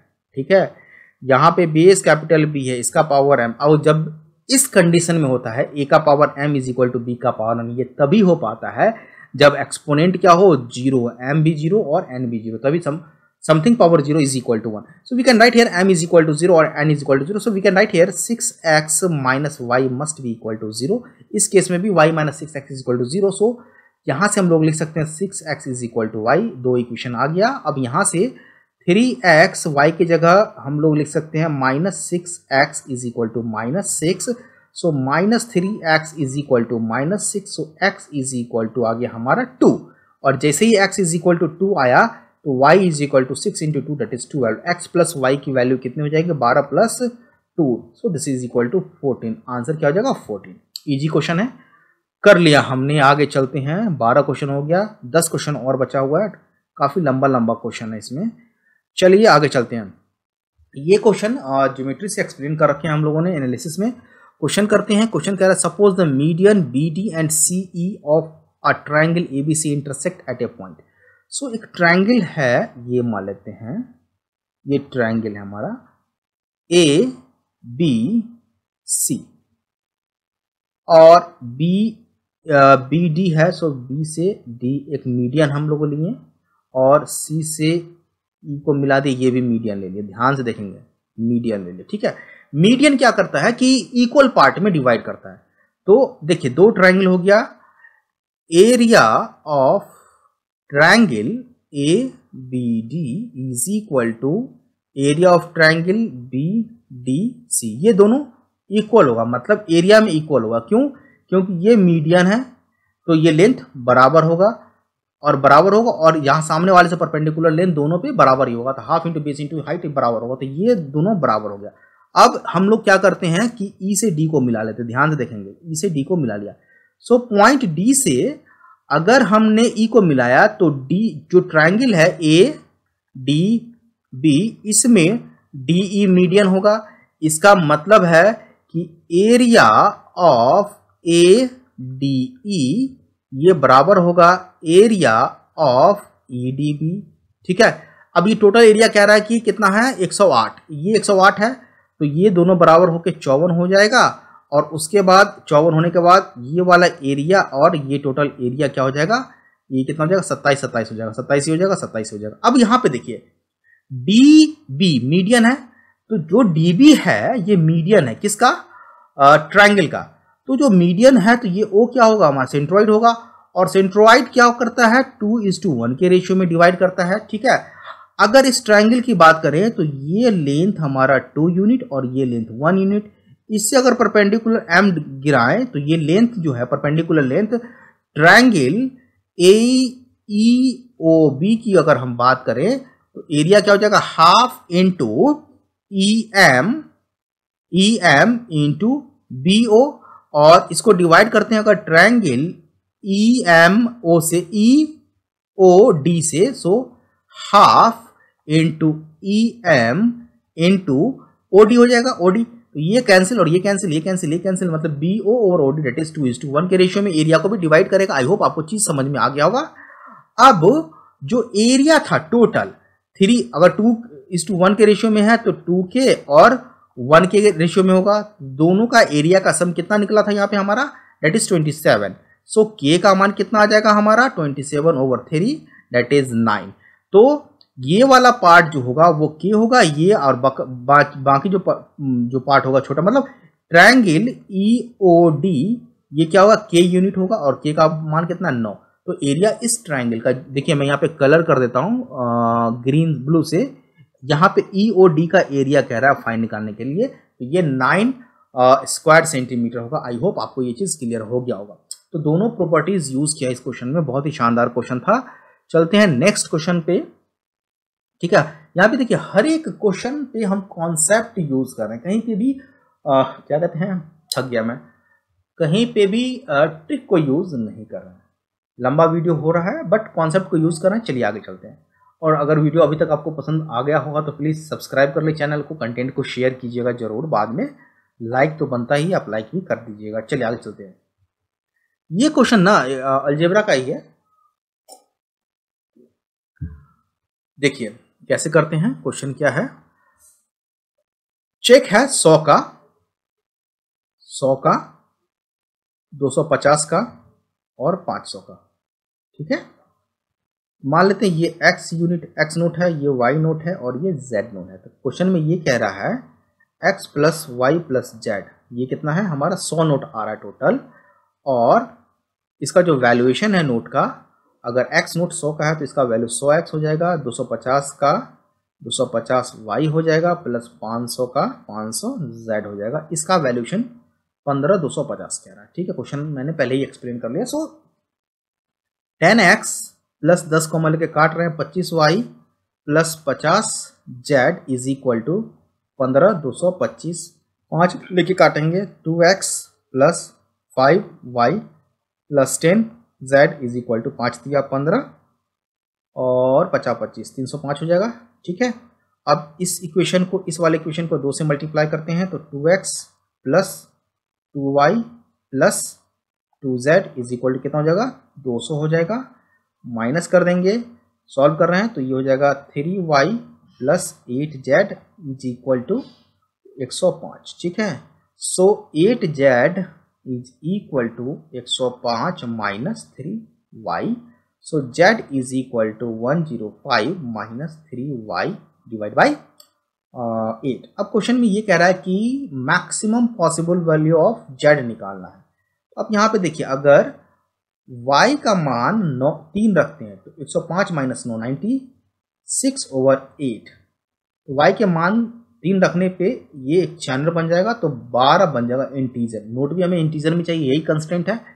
तो जो z की वैल्यू होगी, जो 500 का नोट होगा, वो कितना होना चाहिए, मैक्सिमम 12 होना चाहिए, उससे अधिक नहीं हो सकता। तो इसका आंसर 12 हो जाएगा। आई होप ये भी समझ में आ गया होगा आपको। चलते हैं नेक्स्ट क्वेश्चन में।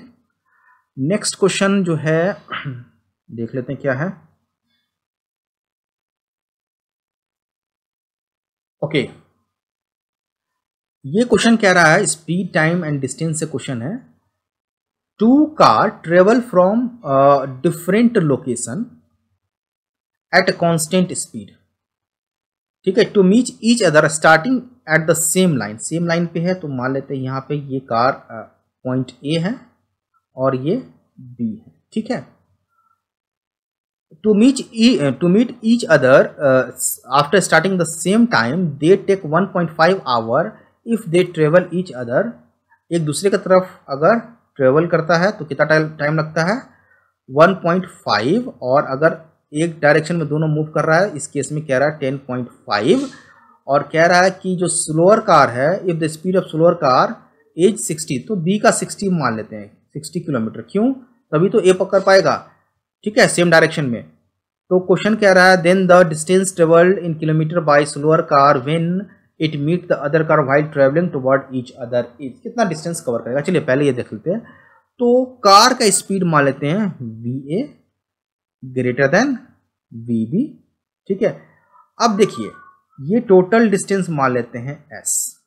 ठीक है, total distance s। So distance travel by sa is sa, distance travel by sb। So this is equal to s and this is equal to va into time is 1.5 और दूसरा plus vb time is 1.5। I hope आपको समझ में आ गया होगा।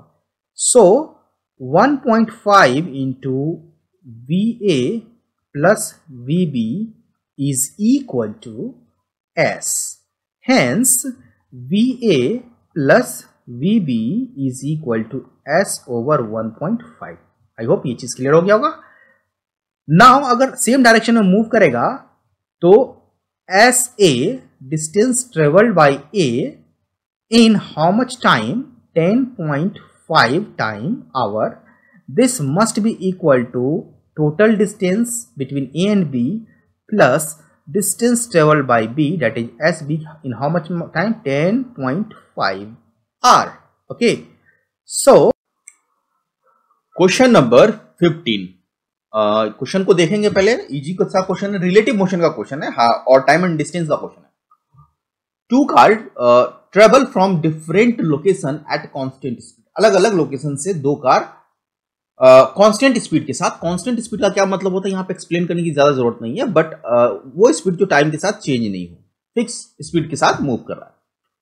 To meet each other after starting the same time they take 1.5 hours if they travel toward each other। अगर एक दूसरे की तरफ मूव करेगा कांस्टेंट स्पीड में तो उसको कितना टाइम लगता है मिलने में, 1.5 घंटा मिलता है। ठीक है, but 10.5 hours if they travel in the same direction। अगर सेम डायरेक्शन में मूव करेगा तो ऑब्वियस सा बात है एक को ओवरटेक करेगा जब, तो मतलब तब मिलेगा, मतलब जो हायर स्पीड वाला होगा लोअर स्पीड को जब ओवरटेक करेगा तब वो एक दूसरे से मिलेगा। तो इसमें जो है 10.5 घंटा लग जाता है, ठीक है। If car of the slower speed of the slower car is 60 kilometre per hour, then the distance travelled in kilometre by slower car when it meet the other car while travelling toward each other is, ठीक है। चलिए start करते हैं question को। बहुत ही प्यारा सा question है, ज्यादा टाइम नहीं लगाएंगे। तो 2 पॉइंट हम लोग ले लेते हैं। सपोज ये 2 पॉइंट है, ध्यान से देखेंगे, ये पॉइंट ए है और ये पॉइंट बी है, ठीक है। इस पॉइंट से VA का कार मूव कर रहा है, इस पॉइंट से VB का कार मूव करेगा। अभी डायरेक्शन हमने नहीं लिखा है, ठीक है। ये मान के चलते हैं कि VA VB से बड़ा है, मतलब जो B कार है वो स्लोअर है। अब क्वेश्चन क्या कर रहा है कि ये भी मान लेते हैं कि इस दोनों के बीच का डिस्टेंस मान लेते हैं x है। क्या AB के बीच का डिस्टेंस x है। तो distance travelled SA is equal to VA into T, और T कितना है 1.5। सो T यहां पे लिख लेते हैं 1.5। ध्यान से समझेंगे इस चीज को। 1.5 क्या है, पहला कंडीशन लेना, जब दोनों एक दूसरे की तरफ मूव करता है। तो मान लेते हैं यहां पे मिलता है, तो SA जो डिस्टेंस होगा और SB जो डिस्टेंस होगा वो x के बराबर होगा। तो SA हम लोगों ने लिख लिया 1.5 into VA, S is equal to V into T। Distance travelled by car B can be written as VB into 1.5, ध्यान देंगे, ठीक है। और SA प्लस SB अगर ऐड करेंगे तो यहां से एक इक्वेशन हमारे पास आएगा, तो ये बनेगा x इज इक्वल टू 1.5, ठीक है, VA प्लस VB, ये एक इक्वेशन बन गया, ठीक है। इस चीज को ध्यान में रखें, क्योंकि हमने SA और SB को ऐड किया है। एक तो ये हो गया जब अपोजिट डायरेक्शन एक दूसरे की तरफ मूव किया। अब जब सेम डायरेक्शन में मूव करेगा तो कब ये ओवरटेक करेगा, कब ये मिलेगा। तो ध्यान से देखेंगे कि चूंकि VA is greater then VB है, तो सपोज मान लेते हैं कि किसी पॉइंट यहां पे आके दोनों मिल जाता है, ठीक है। यहां पे तो जब यहां पे मिलेगा तो VB के द्वारा तय की गई दूरी 10.5 R में 10.5 इंटू क्या हो जाएगा VB, S is equal to V into T, okay. और VA के द्वारा तय की गई दूरी कितना होगा, VA के द्वारा तय की गई दूरी ये हो जाएगा 10.5 R में, सो 10.5 इंटू क्या कह सकते हैं यहां पे 10.5 इंटू VA, ठीक है, ये दूरी हो गया। अब चूंकि VA अधिक दूरी तय कर रहा है, so we can write here, ध्यान समझेंगे कि VA के द्वारा यहां पे SB हो जाएगा, यहां पे SA हो जाएगा। सेकंड क्वेश्चन है, तो A के द्वारा तय की गई दूरी जो है 10.5 इंटू VA है। क्या ये दूरी दोनों के बीच का separation, initial separation x plus SB B के द्वारा तय की गई दूरी के बराबर हो जाए, डेट इज 10.5 B के बराबर हो जाएगा। ध्यान समझेंगे, ये देखिए ये A का दूरी कितना होगा, ये तो B का दूरी तय हुआ, ठीक है, सेकंड जब सेम डायरेक्शन में जाएगा, और ये A का दूरी तय हो गया यहां से यहां तक, यहां से यहां तक A का दूरी तय हो गया। लेकिन A का दूरी जो है इनिशियल जो सेपरेशन है B प्लस जो B का दूरी B ने तय किया उसके सम के बराबर होगा। तो यहां से एक और इक्वेशन हमें निकल के आएगा कि x इज इक्वल टू, ध्यान से देखेंगे, x is equal to 10.5 into VA minus 10.5 into VB। I hope आपको ये चीज समझ में आ गया होगा, ठीक है। सो ये दोनों इक्वेशन को क्या करेंगे हम लोग, सॉल्व करेंगे। कैसे, इस इक्वेशन को मान लेते हैं फर्स्ट और इस इक्वेशन को मान लेते हैं सेकंड, तो दोनों क्या है बराबर हो जाएगा। So 1.5 VA plus VB is equal to, यहां से VA कॉमन हो जाएगा, VA वेट ए मिनट, यहां पे 10.5 कॉमन हो जाएगा, so this is VA minus VB, okay, ये चीज हो गया। तो यहां से अगर हम लोग लिखें कि VA plus VB is equal to 10.5 divide by 1.5, तो 7 हो जाएगा। सो 7 VA माइनस 7 VB, तो यहां से VA और VB में रिलेशन आ जाएगा। So we can write here 8 VB, ध्यान से देखेंगे, is equal to 6VA. Hence, we have VA over VB is equal to 8/6, that is 4/3. दोनों का स्पीड आ गया हमारा, ठीक है, रेशियो आ गया, दोनों की स्पीड का रेशियो आ गया. सॉरी. ओके, अब क्या कर सकते हैं, speed of slower car given है कितना, 60 किलोमीटर. मतलब स्लोअर कार क्या है हमारा, यहाँ पे वीबी है, तो वीबी गिवन है 60 kilometre per hour. So VA can be written as 4/3 multiply by 60. तो ये कितना हो जाएगा, 80 kilometre per our, kilometre per our. ये हो गया हमारा वीए. अब क्वेश्चन क्या कह रहा है, क्वेश्चन कह रहा है then the distance travelled in kilometre by slower car when it meet the other car while travelling toward each other. मतलब यहां पे हमें एस बी निकालना है, ठीक है, एस बी निकालना है. सो एस बी निकालने के लिए क्या हो जाएगा, हमारे पास टाइम कितना है, तो एस ए जो निकलेगा हमारा ये हो जाएगा कितना, S A 80 multiply by 1.5, so this is 120, ठीक है. और एस बी जो निकलेगा वो आ जाएगा 60 multiply by 1.5, this is equal to 90, ठीक है, 90 किलोमीटर. तो ऐसे कितना दूरी तय किया, एस बी कितना दूरी तय किया. अच्छा, साथ में ये भी निकल सकता है कि जब ये सेम डायरेक्शन में जाएगा तब कितना टाइम लगेगा इसको तब कितना दूरी पे मिलेगा. तो यहां से हमारा आ जाएगा 10.5 इंटू वी, मतलब 10.5 इंटू 80 से मल्टीप्लाई करना पड़ेगा. ये सब कुछ निकल गया. तो क्या इस क्वेश्चन में इतना सारा कुछ करना, अगर हम सॉल्व करने के लिए बैठते तो इतना कुछ करने की जरूरत थी, नहीं जरूरत थी. ये सारा जो क्वेश्चन में मैंने एक्सप्लेन किया है, ये सारा कुछ बस ये बताने के लिए कि अगर आपसे ये डिस्टेंस यहां तक का पूछ दिया जाए, क्वेश्चन में सिर्फ एस बी पूछ रहा है. और एस बी क्या होगा, S B is equal to time to meet, that is 1.5, and S B is slower car multiply by 60. मतलब कुछ करना ही नहीं है, सिर्फ यहां पे एस बी, सिर्फ यहां से ये इक्वेशन और ये लाइन निकाल के हमें 90 आ जाएगा. इस क्वेश्चन का आंसर मुश्किल से 30 सेकंड में आ जाएगा क्वेश्चन पढ़ने के बाद. बट इतना इसलिए मैंने बताया कि अगर इस टाइप का क्वेश्चन आता है आपके पास तो ऐसे पूछ सकता है, एस बी पूछ सकता है, कब वो मिलेगा, कितने डिस्टेंस के बाद, अगर सेम डायरेक्शन में जाता है. इस क्वेश्चन में यहाँ सेम डायरेक्शन का जो गिवन है कि सेम डायरेक्शन में 10.5 आवर में मिलता है, ये क्या है, इस क्वेश्चन के लिए है ही नहीं ये लाइन. ये जो है जिसको हम लोग कहते हैं ना कि डेटा को दोहरा रहा है बार बार, अननेसेसरी डाटा गिवन इस क्वेश्चन के लिए. आई होप आपको ये चीज समझ में आ गया होगा. नेक्स्ट चलते हैं. सॉरी, नेक्स्ट क्वेश्चन है, school has less than 5,000 student. एक स्कूल है जिसमें 5,000 से कम स्टूडेंट है. And if the students are divided equally into teams of either 9 or 10 or 12 or 25, exactly 4 are always left out.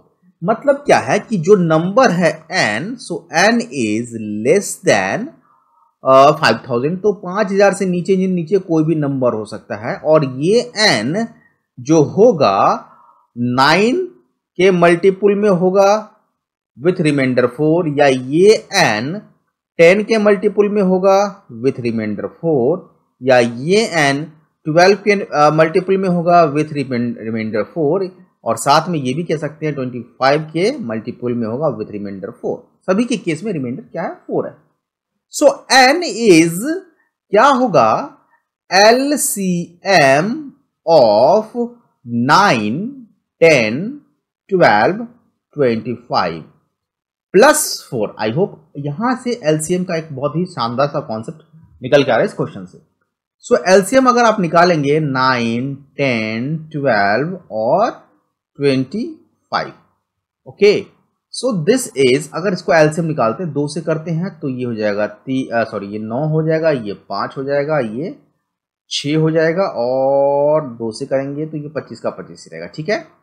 अब यहाँ पे 3 से करते हैं, 3 से करेंगे, 3 3 9, 5 रहेगा, 3 दूना 6 और ये 25 रहेगा। ठीक है, अब यहां से ये करेंगे अगेन 5 से, तो ये 3 होगा, ये 1 हो जाएगा, ये 2, ये 5, तो 5 दूना 10 और 5 दूना 10, 100 और 3 तिया 9, तो 900 हो गया। ठीक है, तो जो n होगा यहां पे देखिए ध्यान से, n होगा वो 900 के मल्टीपुल में होगा, n 100 900 के प्लस 4, तो नंबर कितने की कौन कौन से आ सकते हैं n, तो n आ सकता है 904, 1804, 2704, 3604, ठीक है, और 4504, ये पॉसिबल वैल्यू हो गया n के लिए। कहां तक, यहां तक के स्टेटमेंट के लिए। आगे चलते हैं।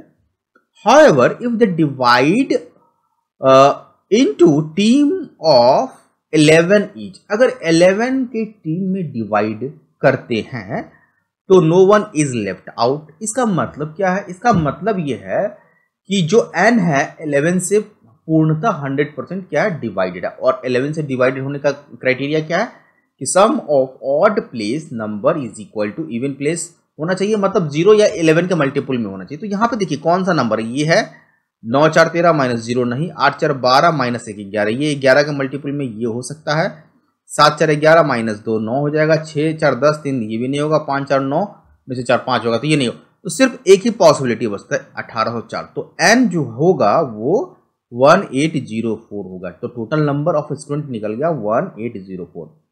The maximum number of team of 12 each can be formed out of student, तो team maximum number of team कितने बन सकते हैं जिसमें 12 मेंबर हो, so we can divide it as 12 से डिवाइड करना होगा, 1804 को 12 1 जा 12, सो दिस इज 6 0 12 5 जा आई थिंक सही है, हाँ 60, ये कट गया 4 0 लेंगे, 150 इंटू 12 आएगा, हाँ ठीक है, तो 0, तो यहाँ पे 3 आ जाएगा, 12 3 36, तो 153 कितना आ गया 153।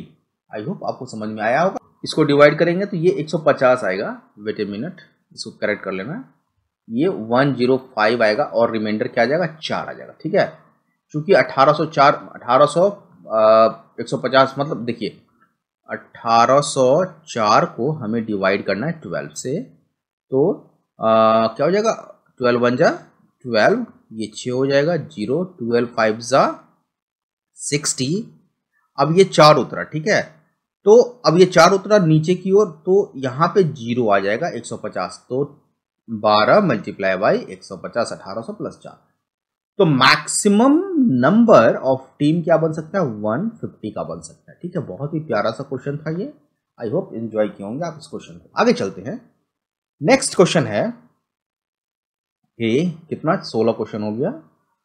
नेक्स्ट क्वेश्चन है ये इजी सा क्वेश्चन, आप आराम से कर सकते हैं इस क्वेश्चन को। नीतू हैज इनिशियल कैपिटल 20,000, चलिए 20,000 का कैपिटल है नीतू के पास, हम लोग 20,000 लिख लेते हैं। Out of this C invest 8,000 in 5.5% in bank A bank में 8,000 का इन्वेस्टमेंट ये करती है और रेट ऑफ इंटरेस्ट है 5.5%, 5,000 एट 5.6% इन बैंक बी में 5,000 करती है और इसका रेट ऑफ इंटरेस्ट है 5.6%। ठीक है, ये रेट ऑफ इंटरेस्ट मैं लिख रहा हूं, और रेस्ट कह रहा है and the remaining amount x% at bank C, तो 8 5 13 7,000 बचेगा, 7,000 का x% रेट ऑफ इंटरेस्ट पे इन्वेस्ट करती है। ठीक है, और each rate being simple interest per annum, तो यहां से इंटरेस्ट सिंपल इंटरेस्ट के हिसाब से हमें निकालना है। Her combined annual interest income from these investment is equal to 5% of initial capital, मतलब जो इंटरेस्ट टोटल आएगा ना, टोटल इंटरेस्ट 20,000 का 5%, इनिशियल कैपिटल कितना हो गया 20,000 का 5%, 20,000 का 1% हो गया 200, 5% हो गया 1,000, टोटल अमाउंट जो है जो इनकम होता है वो 1,000 रुपया हो गया। If she had invested her entire capital in bank C alone, then her annual interest income in rupees would have been. ठीक है, वेट ए मिनट, क्या कह रहा है? Her combined annual interest income from these investment is equal to 5% of initial capital. Okay, so combined interest कितना हो जाएगा? देखिए ध्यान से, 8000 यहाँ पे मैं कैलकुलेशन कर रहा हूँ, मल्टीप्लाई बाई 1 साल, ये इंटरेस्ट निकल जाएगा 100। सो ये कैंसिल हो गया, ये कैंसिल हो गया। सो 8 पंच 40 के जीरो हाथ में 4, 8 पंच 40, 4 44, 440 रुपया इसका हो गया। इसका देख लेते हैं, ये कट जाएगा 5 से, 5 36 के जीरो हाथ में 3, 50 25 और 3 28, 280 रुपया ये हो गया। और ये कट जाएगा 70x, ये 70 इंटू एक्स हो जाएगा। So we can write here 70x। So total amount is 440 plus 280 plus 70x। So this amount is equals to 1000, 5% of total amount, that is 20%। So 70x is equal to 1000 minus ये कितना हो जाएगा? 0, 8 4 12 का 2 हाथ में 1 और 4 2 6 1, 720। अगर इसको माइनस करेंगे तो ये हो जाएगा 280, मतलब x क्या हो गया? 4% हो गया। x क्या हो गया? 4% हो गया। तो यहां से x इज इक्वल टू 4% हमें निकल गया।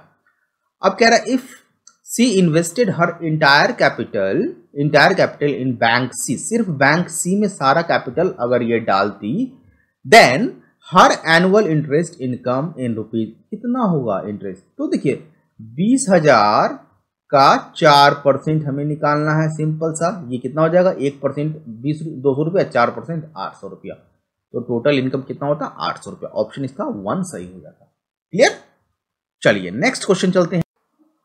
क्वेश्चन नंबर 18 बहुत ही शानदार क्वेश्चन है। इस क्वेश्चन को बहुत ही ध्यान से देखेंगे और ये इसका जो लेवल है ना, मॉडरेट से टफ लेवल में ये चला जाता है क्वेश्चन। इतना इस क्वेश्चन के लिए भी मैं बोल रहा हूं। चलिए, इन ट्रायंगल एबीसी, एक ट्रायंगल हमें देखना है एबीसी। सो सपोज ये हमारा ट्रायंगल हो गया एबीसी, ठीक है। इस ट्रायंगल में एबीसी में ABC, AB is equal to 8 centimetre, AC is equal to 8 centimetre. A circle drawn with BC as a diameter, BC को मान के एक सर्किल ड्रॉन किया गया जो कि पास कर रहा है A से। तो सर्किल कुछ इस तरह का होगा, BC को डायमीटर मान के बनाया तो इस तरह का सर्किल होगा, ठीक है। अब चूंकि यहीं से एक प्रॉपर्टी आ जाएगा, चूंकि BC क्या है हमारा? एक डायमीटर है।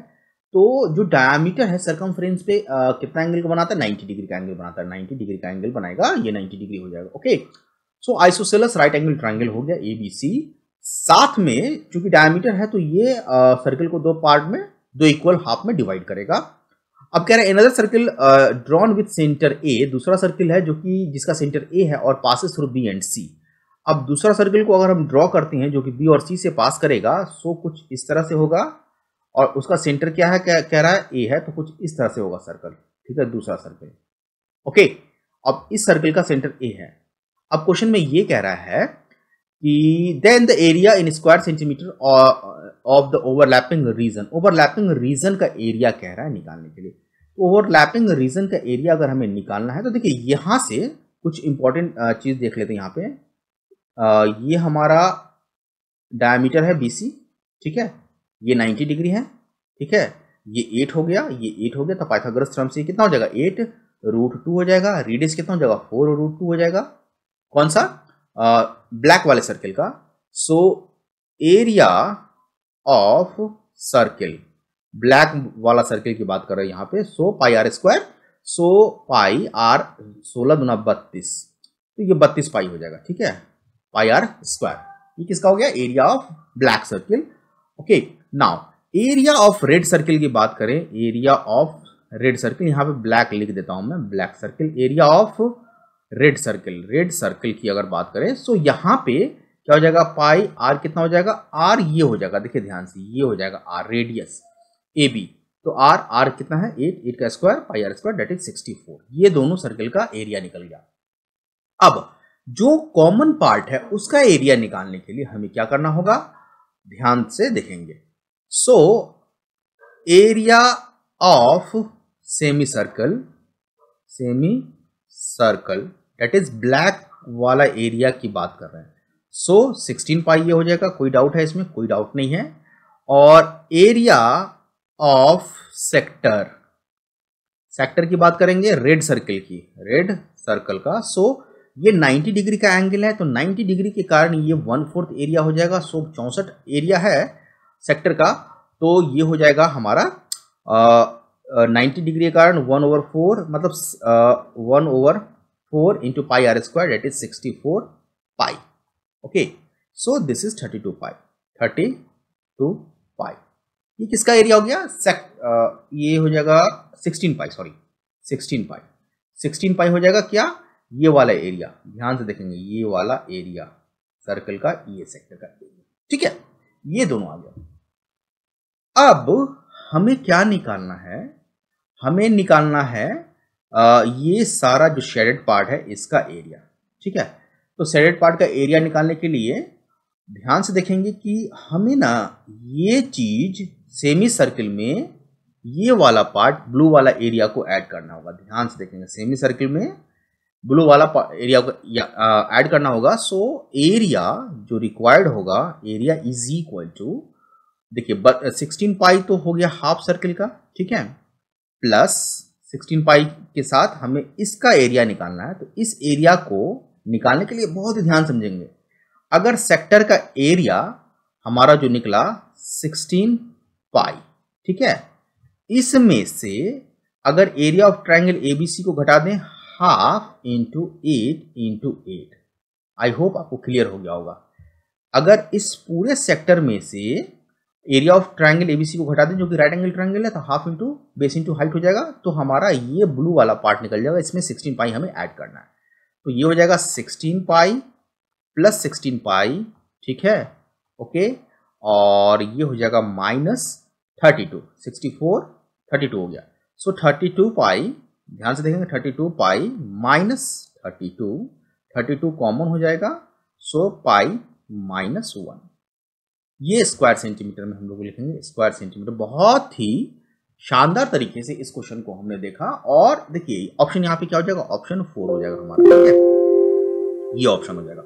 तो इस तरह का क्वेश्चन आता है, थोड़ा सा दिमाग लगा के क्वेश्चन को करना, हो जाएगा सारा क्वेश्चन। चलिए next question.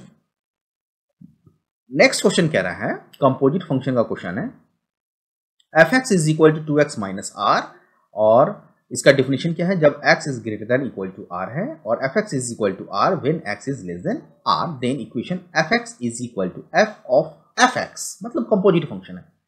So f of x is 2x minus r when x is greater than equal to r। ध्यान से समझेंगे, okay. So f of fx is equal to twice of x के जगह 2x minus r आ जाएगा, minus r when x is greater than equal to r। So f of fx is 4x minus 2r minus r when x is greater than equal to r। So f of fx is 4x minus 3r when x is greater than equal to r। ये किसके लिए हो गया? x is greater than equal के लिए fx निकल गया, okay. Now f of fx is equal to r, ठीक है, क्यों?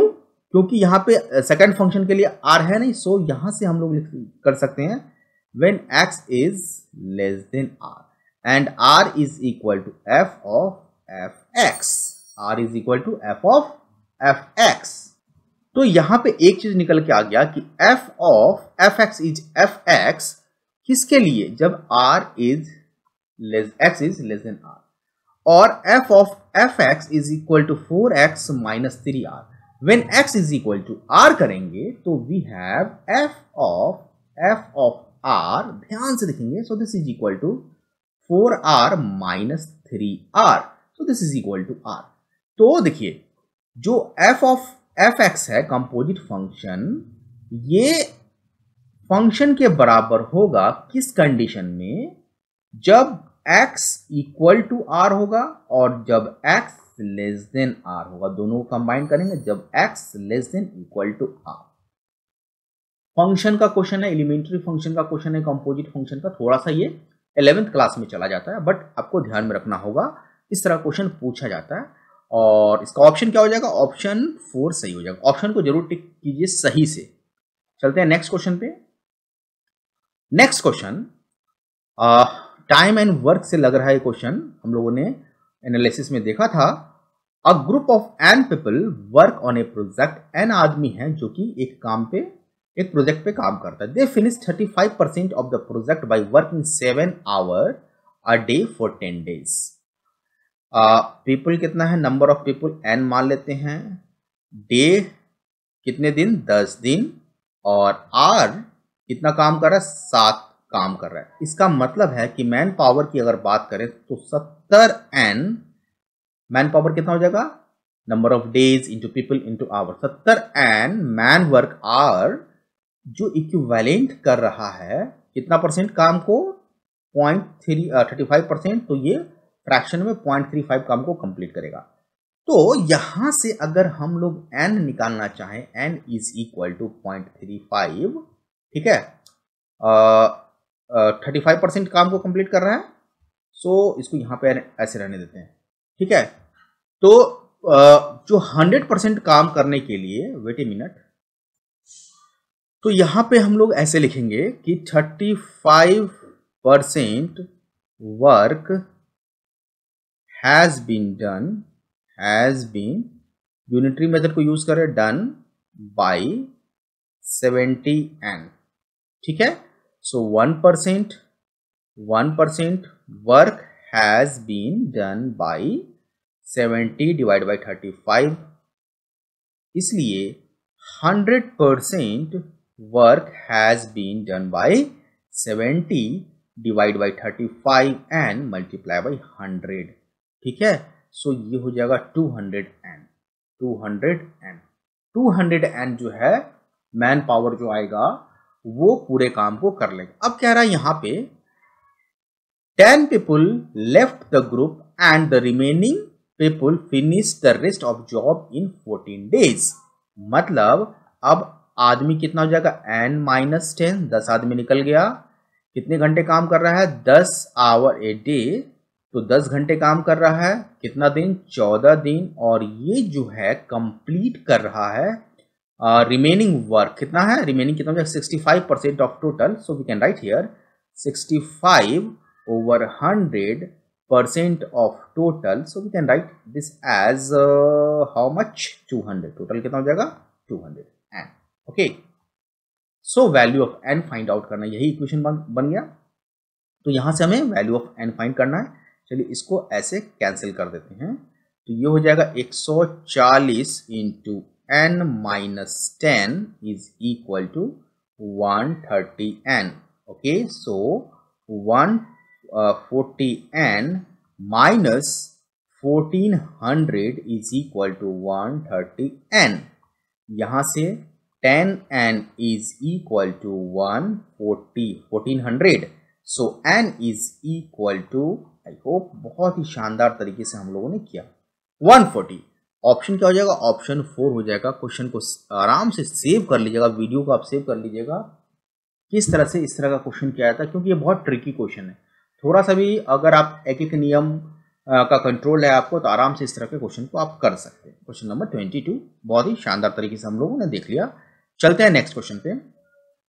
ओके, ये क्वेश्चन क्वाड्रेटिक इक्वेशन से आया हुआ क्वेश्चन है, ठीक है। कुछ प्रॉपर्टीज को यहाँ पे हम लोग डिस्कस कर लेंगे क्वेश्चन को सॉल्व करने के दौरान ही। सो क्वेश्चन कह रहा है कि ax² plus bx plus c is equal to 0, ये क्वाड्रेटिक इक्वेशन है। इसका रूट्स गिवन है, एक रूट्स दैट इज 3 प्लस 2√2, एक रूट गिवन है। जब भी रूट इरेशनल नंबर में होगा एक रूट, तो हमेशा दूसरा रूट इसका कॉन्जुगेट होगा। कॉन्जुगेट कहने का मतलब जो इरेशनल पार्ट है उसका साइन निगेटिव हो जाएगा, तो दूसरा रूट क्या हो जाएगा, इसमें सेकेंड रूट हो जाएगा 3 माइनस 2√2, ठीक है। इसी तरह दूसरा इक्वेशन गिवन है ay² plus my plus n is equal to 0, इसके भी दो रूट्स हैं, 4 प्लस 2√3 और दूसरा रूट इसका क्या हो जाएगा by properties, so 4 minus 2 root 3। Okay, so sum of root first का अगर हम बात करें सम ऑफ रूट्स तो minus B over A, so this is equal to, इस दोनों को जोड़ेंगे तो कितना हो जाएगा, माइनस वाला पार्ट कैंसिल हो जाएगा तो ये हो जाएगा हमारा 6। ठीक है, सो बी ओवर ए आ गया हमारा -6। ध्यान से देखेंगे इस वाले पार्ट से अगर सम ऑफ रूट्स निकालेंगे, अच्छा यहाँ से प्रोडक्ट ऑफ रूट भी निकाल सकते हैं, C over A, product of root क्या हो जाएगा, इस दोनों को मल्टीप्लाई करेंगे a plus B into A minus B, so 9 minus 8 आ जाएगा, so this is equal to 1। दूसरे केस में sum of roots again minus M over A, ये हो जाएगा हमारा 8, और प्रोडक्ट ऑफ तो यहां से लिख सकते हैं M over A is equal to -8। Okay, और product of root n over a, so this can be written as 16 minus कितना हो जाएगा, 2 दूना 4 12। ठीक है, a plus B into A minus B, so this is equal to 4। अब जो question कह रहा है कि b over m plus c minus 2 b over n का वैल्यू निकाला, तो देखिए इसको ज़्यादा हम लोग ट्रिक में नहीं जाएंगे, b ओवर m कर ले, इसकी वैल्यू को फाइंड करना है, प्लस c ओवर n कर ले, माइनस 2b ओवर n कर ले, इसी की वैल्यू को फाइंड करना है। अब ध्यान से देखेंगे, ये है हमारा b ओवर m, ये है b ओवर a, और ये है m ओवर a, एक दूसरे को डिवाइड कर देंगे तो b ओवर m निकल जाएगा, so b over m is equal to 6 over 8, that is 3 over 4 आ गया। ठीक है, तो ये 3 ओवर 4 आ गया, प्लस c ओवर n कह रहा है, इसको इससे डिवाइड करेंगे क्या आ जाएगा 1 over 4, so this is 1 over 4, minus 2b over n कह रहा है। अब 2b ओवर n ये चीज है, तो इसको इससे डिवाइड करेंगे, तो देखिए ध्यान से, इसको इससे डिवाइड करेंगे, इसको इससे डिवाइड करेंगे तो b ओवर n आ जाएगा, क्योंकि a कैंसिल हो जाएगा, b ओवर n कितना हो जाएगा -6 over 4, that is -3 over 2। Okay, और 2 से मल्टीप्लाई करना है, सो 2 लगा दिया, तो यहाँ से 2 से मल्टीप्लाई होकर ये कैंसिल हो जाएगा, साथ में माइनस है तो माइनस माइनस प्लस हो गया, मतलब 3 आ गया, तो इसका वैल्यू हो गया 3। अब इसको सॉल्व करेंगे तो ये कितना हो जाएगा 3 1 4। आई होप आपको समझ में आ गया। देखिए बहुत इजी क्वेश्चन, ज़्यादा टफ क्वेश्चन नहीं है, ऑप्शन 1 हो जाएगा 21 का, बहुत इजी क्वेश्चन है। और ये सब क्वेश्चन छोड़ना नहीं है कभी भी, क्योंकि ये सब क्वेश्चन मार्किंग मतलब छोड़ने का मतलब कैट का प्रिपरेशन सही नहीं है, मेरा कहने का मतलब यही है। तो आप देखेंगे ये 21 क्वेश्चन हो गया। लास्ट क्वेश्चन है इसमें, इसको भी देख लेते हैं। लास्ट क्वेश्चन कह रहा है इन एन एग्जामिनेशन, क्वेश्चन अगर आपने पढ़ना स्टार्ट कर लिया ना तो बहुत, अगर क्वेश्चन पढ़ते पढ़ते आपको क्वेश्चन समझ में आ गया तो समझिए कि ऑलमोस्ट सारा क्वेश्चन जो क्वेश्चन है ना वो 50% सॉल्व हो चुका है। In an examination the average mark of students in section A and B are 32 and 60। So दो सेक्शन है, ए है और बी है। इसका एवरेज मार्क्स मैं लिख रहा हूं, ये 32 है और ये 60। Okay, the number of student in section A is less than that of section B. Number of student मान लेते हैं कि यहाँ पे n है ए में और इसमें n प्लस 10 होगा, समझ में आ गया होगा। तो टोटल नंबर ऑफ मार्क्स कितना हो जाएगा, ए सेक्शन में 32 इंटू n, बी सेक्शन में 60 इंटू n प्लस 10, ये टोटल मार्क्स हो जाएगा। Okay, if the average marks of all the student across both the section, दोनों सेक्शन का एवरेज मार्क्स कह रहा है इज एन इंटीजर। तो ध्यान से देखेंगे, सेक्शन का एवरेज मार्क्स क्या हो जाएगा 32n plus 60n plus 600 divide by n plus 10। I hope clear है। अब ये जो कैलकुलेट करेंगे, यहाँ पे 0 छूट गया था, ये 46n प्लस कितना हो जाएगा, 2 कॉमन लेंगे 300, ये हो जाएगा n प्लस 5। अब इसको हम लोग 46n प्लस 46 5 से कितना हो जाएगा, 6 पंचे 30 की 0 हाथ में 3 और 5 जाना, 6 पंचे 5 का 20 3 23, 230 ले लेते हैं इधर, और यहाँ पे बचा हुआ 70 ले लेते हैं। क्यों किया अभी पता चल जाएगा, n प्लस 5। ओके, सो अगर 46 हम लोग कॉमन लेते हैं तो ये n प्लस 5 बच जाएगा, plus 70 divide by n plus 5, hence we can write it as 46 plus 70 divide by n plus 5। बहुत ही। अब यहाँ पे इंटीजर आने के लिए ये चीज को इंटीजर होना चाहिए, तो मैक्सिमम और मिनिमम वैल्यू के लिए इंटीजर चाहिए। सो देखिए 70 किससे डिवाइड होगा, 5 से होता है, 5 से होता है, लेकिन n क्या है, n 0 नहीं होना चाहिए। ओके, तो n इज इक्वल टू 0 को नहीं लेना है, क्योंकि n अगर 0 लेंगे तो एवरेज मार्क्स कैसे डिसाइड होगा, ठीक है इसका, ठीक है। n can not be equal to 0, तो n नहीं होगा, 1 से लेंगे, n इज इक्वल टू 1, तो डिनोमिनेटर में 6 आ जाएगा। n इज इक्वल टू 2 ले लेते हैं, n इज इक्वल टू 2, तो n इज इक्वल टू 2 पे जो आएगा ये 70 10 आ जाएगा, सो ये हो जाएगा 46 plus n is equal to 2 पे 46 प्लस ये डिवाइड हो जाएगा, इंटीजर बन जाएगा, सो 10 मतलब 56 बन गया, ठीक है। और मैक्सिमम वैल्यू ये मिनिमम वैल्यू हो गया n इज इक्वल टू 2 का, और मैक्सिमम वैल्यू क्या हो जाएगा, अगर n इज इक्वल टू, ध्यान से देखें 65 अगर लेते हैं, ठीक है, तो ये डिनोमिनेटर क्या हो जाएगा हमारा 70 डिवाइड हो जाएगा, तो इस केस में 46 प्लस ये 1 बनेगा, डेट इज 47 बन जाएगा। अब क्वेश्चन क्या रहा है, then the difference between maximum and minimum possible number of the student in section A is, so maximum possible number 65 है, n इज इक्वल टू, और मिनिमम जो होगा वो 2 होगा, तो ये हो जाएगा 63। देखिए कितना लॉजिकल क्वेश्चन है, क्लियर। आई होप मजा आया होगा आपको ये सारे क्वेश्चन करने में। कंप्लीट हो गया। ओके, तो यहां से मैं आप लोगों से रिक्वेस्ट करूंगा कि आप प्लीज ज्वाइन कीजिए चैनल को, वीडियो को अगर पेशेंस है तभी देखें, पूरा पेशेंस नहीं है तो प्रिपरेशन करना ही बेकार है, आप मत कीजिए प्रिपरेशन, मैं ये एडवाइस करूंगा।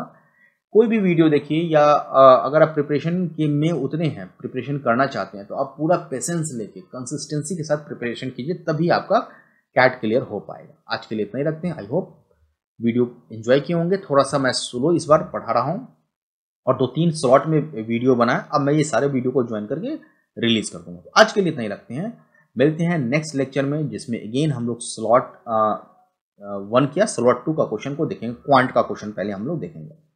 हैव अ नाइस डे, जय हिंद।